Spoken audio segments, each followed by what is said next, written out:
Assalamualaikum warahmatullahi wabarakatuh. Perkenalkan, nama saya Tamina Arifana Fakirah dengan NIM C24012110064. Dan pada video kali ini saya akan menjelaskan mengenai PCR atau Polymerase Chain Reaction. Sebelum kita mulai ke video, aku ingin menjelaskan dulu apa itu PCR.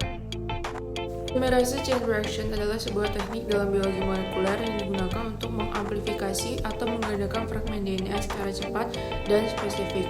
Teknik ini dikembangkan pada tahun 1983 oleh Kerry Mullis, seorang ahli kimia Amerika Serikat, dan telah menjadi salah satu alat yang paling penting dalam penelitian biologi molekuler. PCR bekerja dengan mengamplifikasi fragmen DNA secara bertahap menggunakan suatu enzim yang disebut DNA polimerase.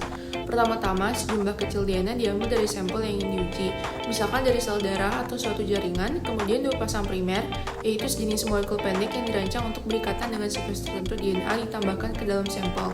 Primer ini akan berikatan dengan dua bagian berdekatan dari fragmen DNA yang ingin diuji. Selanjutnya, sampel tersebut ditempatkan di dalam sebuah mesin PCR yang akan mengamplifikasi fragmen DNA secara berulang-ulang. Proses ini melibatkan beberapa tahap, di mana suhu diubah secara bertahap untuk memungkinkan primer berikatan dengan DNA. DNA polimerase menggandengkan fragmen DNA, dan fragmen DNA hasil amplifikasi akan terus bertambah. Setelah beberapa tahap amplifikasi, jumlah fragmen DNA yang dihasilkan bisa menjadi jutaan kali lipat lebih banyak daripada jumlah awalnya.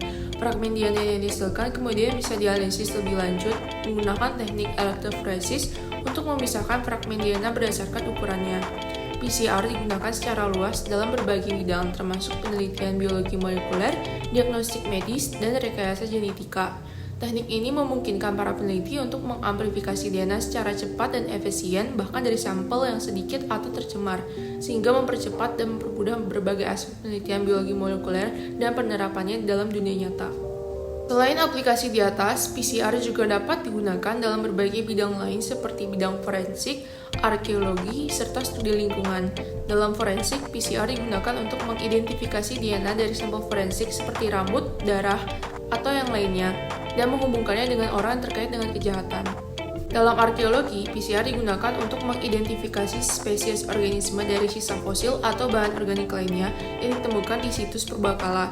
Dalam studi lingkungan, PCR digunakan untuk mendeteksi dan mengidentifikasi mikroba dan organisme lainnya yang ada dalam lingkungan seperti air, tanah, atau udara. Secara keseluruhan, PCR adalah sebuah teknik yang sangat penting dan berguna dalam bidang biologi molekuler dan aplikasinya dalam dunia nyata. Teknik ini telah memungkinkan para peneliti untuk mengamplifikasi fragmen DNA secara cepat dan efisien dan mempermudah banyak aspek penelitian biologi molekuler dan penerapannya dalam dunia nyata.